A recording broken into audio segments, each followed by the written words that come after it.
Welcome to the Respect Podcast. I'm your host, Mike Domitrz from MikeSpeaks.com, where we help organizations of all sizes, educational institutions, and the U.S. military create a culture of respect. And respect is exactly what we discuss on this show, so let's get started.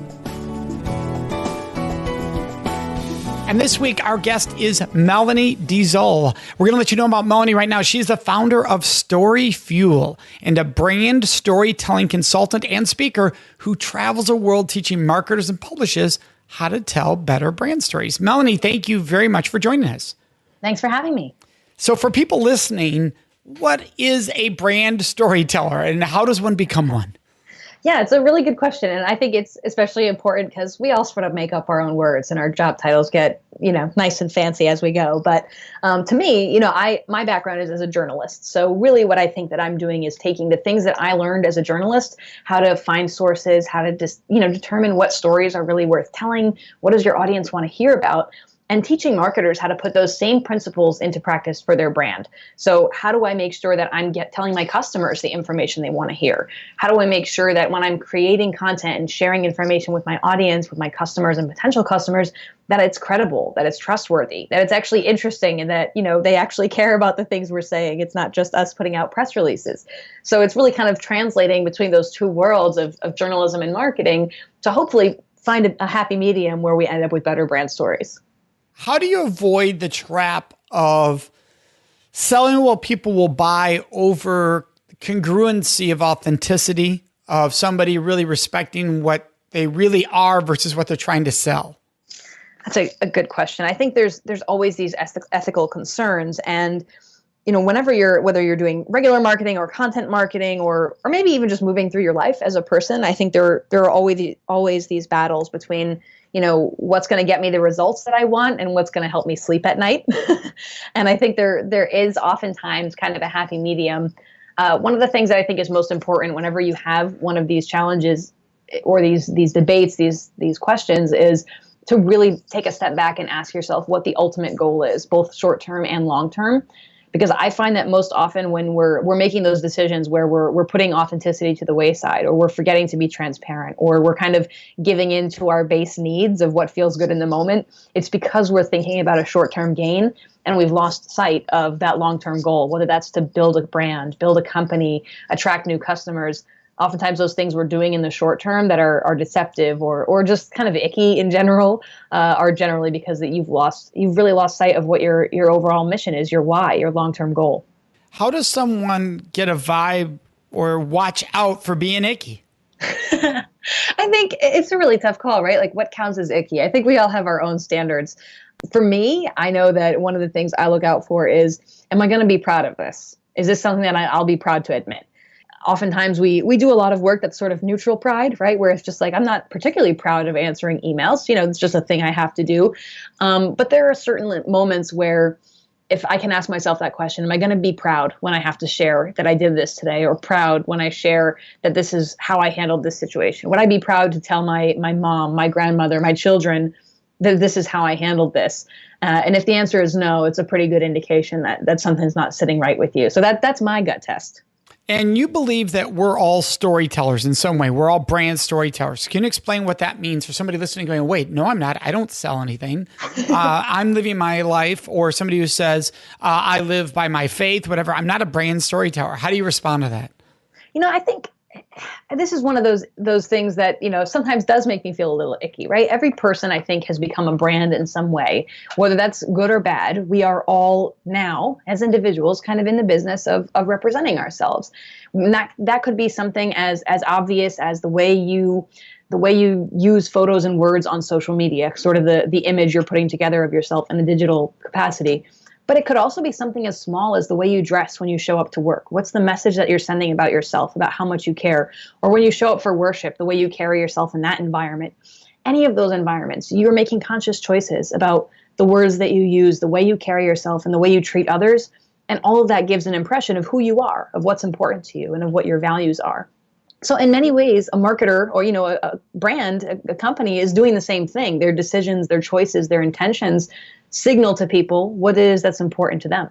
I could see some people thinking, but wait a second, a brand is consciously, as you said, making those choices. But I'm just being me. And I think it's manipulative if I'm consciously choosing my words to get impact from others. How do you respond to that? This question comes up a lot, and I can totally understand. I think it's easy to see how if someone is being too intentional with these kinds of things, they could be being manipulative or malicious in some way.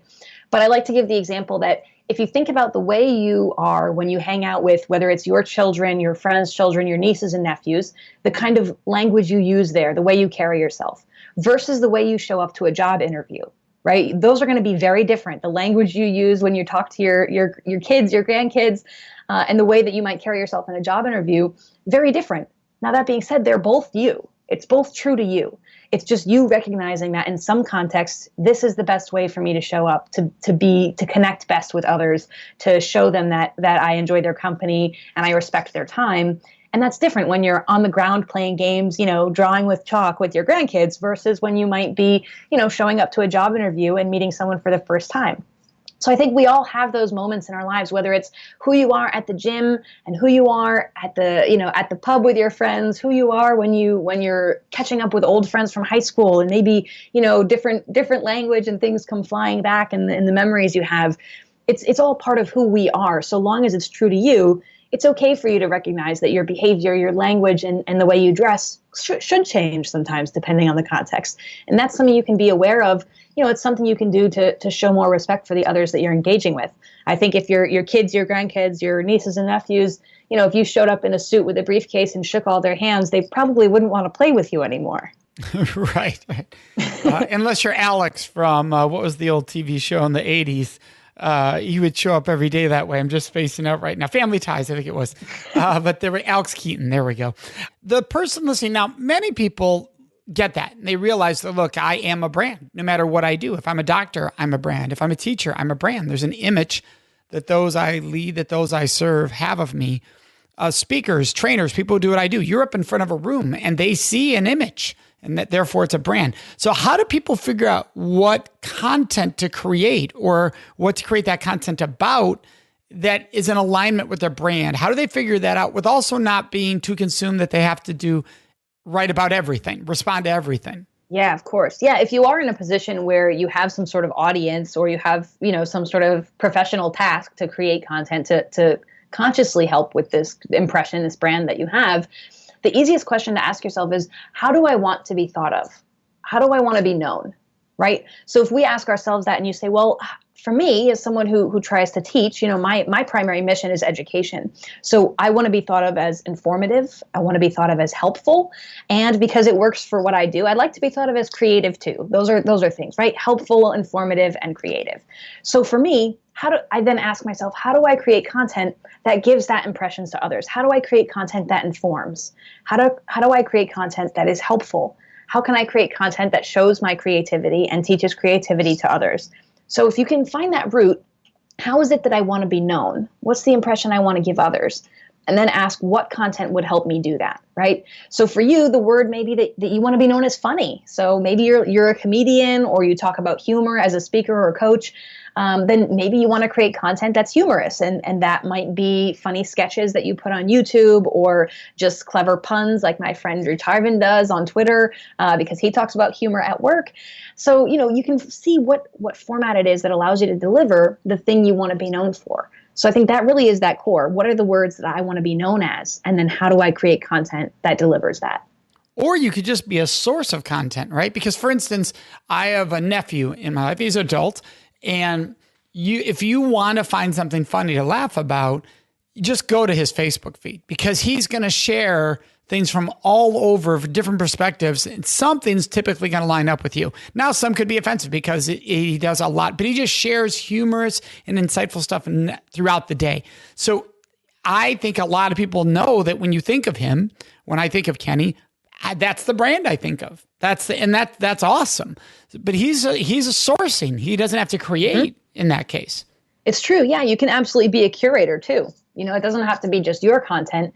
There's a lot of data actually if you look into the psychology of social sharing, why people share things on social media to begin with. And the same thing applies with the stories we tell around the dinner table or when we catch up with friends over coffee and drinks, right? The reason we share information, many times it's tied to the impression that it gives. I'm not telling a joke because it's fun for me. I'm telling a joke because I think you're going to enjoy it. And I want to create that experience for us together. And my hope is that if I tell this joke and you enjoy it, that you'll think I'm funny. Right? So if you think about that same approach to the content that you share, whether it's in person or whether it's online and through your blog, through your social channels, you can be curating content that gives that impression to others too, even if it's not your own content that you created. The only caveat being, of course, you want to make sure you're giving credit to where it actually comes from or linking to the original source and not claiming it as your own, because I think that, again, that's where we fall into the icky territory again. Yes. I got in this conversation with someone I know and somebody I really respect. And he said when he had said once on a stage, look, if you're sharing what somebody else said, you don't need to quote it because it's probably been said before. And I went, whoa, hold the horses there. Because first of all, you wouldn't have said it if you didn't hear it from that first source. That's true. So you wouldn't have it to share. Second of all, if people in that room know the original source and you're saying it, not quoting, they think you're stealing. It's true. Or you're not aware of your source and you lack the knowledge you should have to be talking about it. So you lose credibility. And worst case, they think you're stealing, which is going to hurt everything. Yeah, and it's one of those things, that's a particular area that I'm a stickler for because, like I said, I came from journalism and we quote everyone, right? Everything is in quotation marks. You always repeat what others say and you have to find someone who says those things. You can't just make it up yourself. And so I'm all about finding sources and quoting those sources. So that's something, giving credit where those sources are due is absolutely important to me. And like you said, it actually makes you look informed and well connected and like someone who knows what's going on, who can refer them to other resources. So I don't think you can ever cite too many sources. Absolutely. And you just referred to it again, this journalist approach. So what does that mean to take a journalist approach to content marketing? This is one of those things. I know that people have different schools of thought here. And I always like to be clear that I don't ever mean to play down the important work that journalists do by any stretch. I don't think there should be any sort of mixing between the important and objective work that journalists do and then the brand work that those of us on the marketing side do. I think those things are very separate. But I do think that there's a lot of things we could learn from one another that could help us both be better at what we do. And one of the things that I talk about in taking what works in journalism and applying it to content marketing is for many brands and marketers who are creating content, whether it's a press release or a blog on a company website, that content is not usually very exciting, right? No, the average person, our listeners here, you don't wake up and say, man, I can't wait to read a press release from a brand today. We don't typically look forward to that kind of stuff because we know that it's not going to be really relevant for us. So one of the things I think marketers can really learn from journalists is that how do you know what's going to actually be interesting to my audience? Not interesting to me as the creator of that content, as a journalist or a brand marketer, but what does my audience actually want to know? What do they need to hear about? What are they curious about? What value can I bring them? Because a journalist must create their content with that sort of audience-centric approach. They have to ask, what's happening in our community? What does our reader need to know about? What does our viewer want to hear more information about? And that guides their content creation. So I think that same mindset is just one example of something that you can take from the world of journalism. And if you apply it to your work as a brand marketer, you're going to find that the stuff you're creating is not getting ignored as often or deleted or unsubscribed from or whatever it might be. Because if you're focused on what your audience actually wants to hear, you're taking that sort of journalist audience-centric approach, then the content you're creating will be more relevant for your audience and hopefully be enjoyed more. Yeah, if someone's not a speaker, I think you could, or an author or a content sharer, I think a way to pause and say how this applies to you is, we all know that person that when they start talking about something, it turns into a rambling and there's not even a pause of breath and you're stuck for 10 to 20 minutes on a conversation. And we can all fall into it. So it's not just that one person. There's some people that's just always how they communicate, but we can all fall into it. I think to pause and think, well, what are things I care about that when I am talking to my kids or my friends or my colleagues, that I could engage from in a way they'd better listen. They'd better really jump into this conversation more easily, more comfortably. So how could I take a journalist approach to talking to other parents about what we could do better as parents, just as a fellow parent, not as somebody with an agenda? Yeah, absolutely. And I think on some level we do, like you said, we do this in our everyday life. If you say you were to go on a vacation, and when different people in your life asked you how your vacation was, you would probably highlight different parts of that trip based on what they love. Mike, you went on vacation and you know that I'm a big foodie. So when I ask you how your vacation was, you're going to say, oh, we had the best dinner on the third night. You've got to check out this restaurant because that's the part that's going to most resonate with me. But when another friend of yours who happens to be more of a photographer, asks how your trip was, you say, you've got to see these photos we took from the second day. Oh, the sunset was beautiful, right? We know in our mind that we should try to find the information. That's how we build relationships. It's how we grow in closeness, is by acknowledging the things that are important to others and growing in that bond together. So if we can do the same thing with the stories we tell, the blogs we create, the posts we put out on social media, we're sort of being intentional about building those relationships by acknowledging what the other party needs and not being that guy, like you said, who just only talks about themselves and rambles on. Yeah, I just had this happen, and it feels so connective when somebody does this. So a good friend of mine, for New Year's Eve, we have a group get together, and they made a calendar of sunsets. And the reason they've been friends of mine for a while is they know I post sunset pictures all the time. So they not only made this calendar of sunsets, they also got from my wife some of my personal photos of sunsets to include. And you're like, that's a great example of knowing the person. In this case, I'm a singular audience, but that could be 1,000 people. That could be one person. But I thought it was a brilliant example of that. Yeah, it's sort of like gift giving too, right? The most special gifts are the one where someone knows something about you, that it's not, well, I got tube socks for everyone on my list this year. And you're like, well, I'm not special. I didn't want tube socks. But that kind of thing, that kind of giving of creating something that is mindful of your preferences and your hobbies and the things that you like, it makes you feel heard. It makes you feel appreciated, and it makes you feel closer because you know that you're being listened to and appreciated. So the same thing, if the content we're creating, if the stories we tell, the blogs we write, the videos we put out, if those are gifts to our audience, right? If we're putting those things out to give to our audience, then it should be gifts that they want. Yes. What are additional lessons you've learned as a journalist that can help?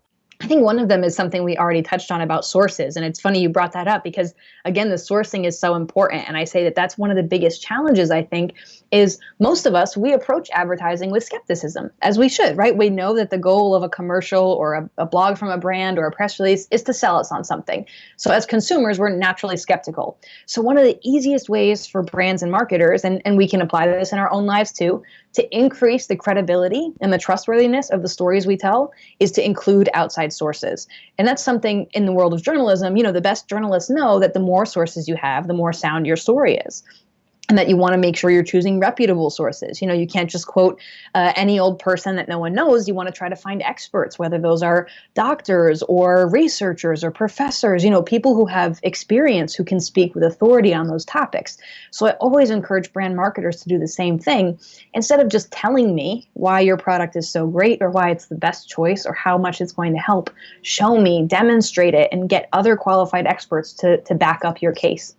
I love that. And how do you feel, or I shouldn't say how do you feel, you've shared with me previous to the show that there's an experience or a lesson you had regards to content and you learned it the hard way and that we could benefit from that. So what was that lesson? Man, I've learned so many content lessons the hard way. I think one of the easiest ones that I've learned and many times the hard way is that I need to speak up for my gut. I think, many times as a consultant, I'm in a position where I'm trying to help others with content. And sometimes you just feel something in your gut and you know that it's either right or it's not right. And maybe you can't cite the data. And so you might tell yourself, I probably shouldn't say anything. I don't know if that's true. I don't know if that's the best thing to do. It's just, I kind of have a hunch or I have a feeling, but maybe I shouldn't say anything. And several times I've not done that. And I've seen the results that made me wish that I had had the guts to say something sooner. So just some examples of that. I worked with a brand one time, and I never want to call out a brand because I think everything we're doing in marketing is learning, and there's no harm in learning the hard way, as long as you learn the lesson. But I had been working with a brand that was very, very insistent that we should use only sources that were from their company, right? We should only talk to their engineers and their experts, and we should only use those experts in our content. And I remember thinking, this just doesn't sit right with me. It feels like we're sort of talking to ourselves here. I feel like this would benefit from some outside sources, but I didn't say anything because I didn't want to offend them, and I couldn't propose a different expert, right? I didn't feel like I felt I was surfacing a problem and not a solution. So because I couldn't suggest an alternative expert, I decided not to say anything. And ultimately, when we put that piece of content out into the world, some of the feedback we got was that, well, you only talk, of course you say that, of course you believe that. It's only your team is saying this thing. How do I know you're telling the truth? And I remember at that moment thinking, if I had only spoken up, maybe we could have avoided this problem before it happened. So now I've tried in more recent years, I think as I've grown in my confidence and as I've learned enough of those lessons the hard way to speak up, even if I can't, provide an exact solution or provide a data point to say why, to say my gut and my experience tells me that this may not be the right choice. Can we work together to find a solution that might help, overcome that? Absolutely. And I love that, because I think what's important there is what you said, having the confidence, because I think what we don't realize is if we don't say it, we lose all credibility. Well, I shouldn't say we lose all credibility. We lose the opportunity that when the problem, let's say they ignore us, they don't agree with us. Mm-hmm. And when the problem shows, they're like, they did know what they were talking about. But if we don't say it, we're not even in the thought process. Yeah, I always say that, like, I told you so is not a great thing. You don't really want to hear that, because that means the mistake still happened. But it's way worse than why didn't you tell me, because that feels neglectful to me. And so I do feel more so now that I have a responsibility to be the one who makes that vulnerable call, who kind of goes out on a limb and says, I'm not sure if this is exactly right, or I've got to give some tough love. I don't think this is going to cut it, because I would feel like I hadn't done my job if I allowed it to go through and didn't speak up. And Melanie, you're a speaker, and so these same topics all apply to the stage. And as a speaker, we share stories. What's a story or a person you can think of in your life, or a journey, a moment in your life where you recognize, it could be as a young child, like, I failed to show respect, I learned this consequence, and I've taken that with me for life. Can you think of one of those moments in life? Yeah, it's funny and embarrassing. So hopefully this will be enjoyable for everyone else. Speaking of being vulnerable, right? So one of the things, as I've shared, I'm a writer and a storyteller at heart. One of the things I used to really love doing as a kid is I would write I call them books. I would write little books. So really I just, folded some sheets of paper in half, and I would, doodle out dramatic retellings of things that had happened, my day or what happened in gym class or whatever else. And I remember I can't even quite remember what I had done wrong, but I had broken some rule, and I felt that I had been punished unjustly, as you often do when you're a small child. And so I did a dramatic, I wrote a book about it. I wrote a whole story about how my punishment was unfair. And I would say that my renderings of my parents were less than flattering. The doodles that I came up with were less than flattering. Right. And my parents were not pleased with how they were represented in this story, and more punishments followed suit. So I learned that you have to be very careful when you're speaking of others, and that the way that we feel in a particular situation may not always reflect the reality of the situation.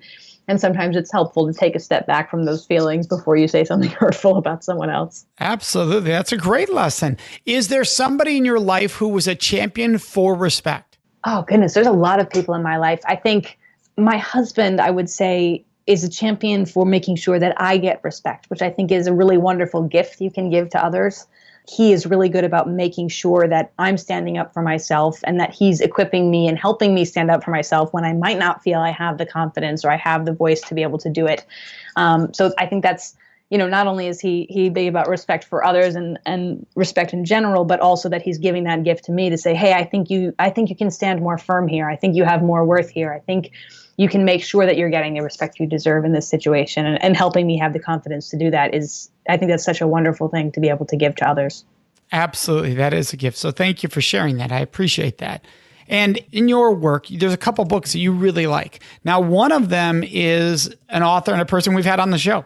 And so we're going to Phil Jones. So our listeners have heard his book, Exactly What to Say, heard all about it. Brilliant, everything. The other one, though, you have here is Everybody Writes by Handley. What about that book do you love?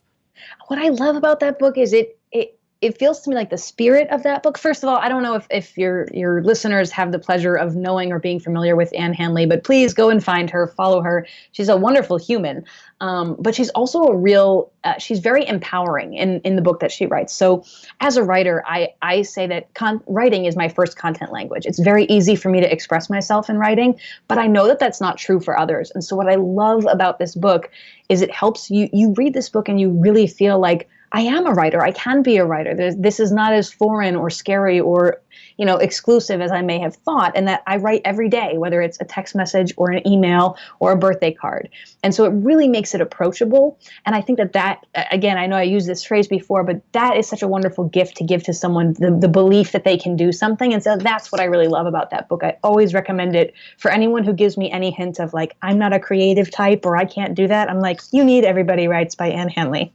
Awesome. Thank you for that. Now, for everyone listening, you can find Melanie at storyfuel.co. There's no M there, .co. So storyfuel.co. And also in all of our show notes, we'll have the links to all of your social media, everything, Melanie. I want to thank you so much for joining us today.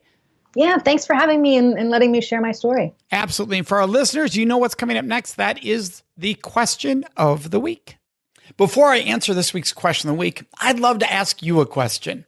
Would you please subscribe to this podcast, the Respect Podcast with Mike Domitrz? By subscribing, you can make a huge impact. Now, you might be wondering, Mike, how does my subscribing to your podcast make a huge impact? Well, here's how. For every person that subscribes, it raises the rankings of the show in the search engines. So for people who care about respect, like yourself, when they're doing a search for podcast, they're more likely to find the show, thus providing an awesome opportunity for us to spread more respect around this world.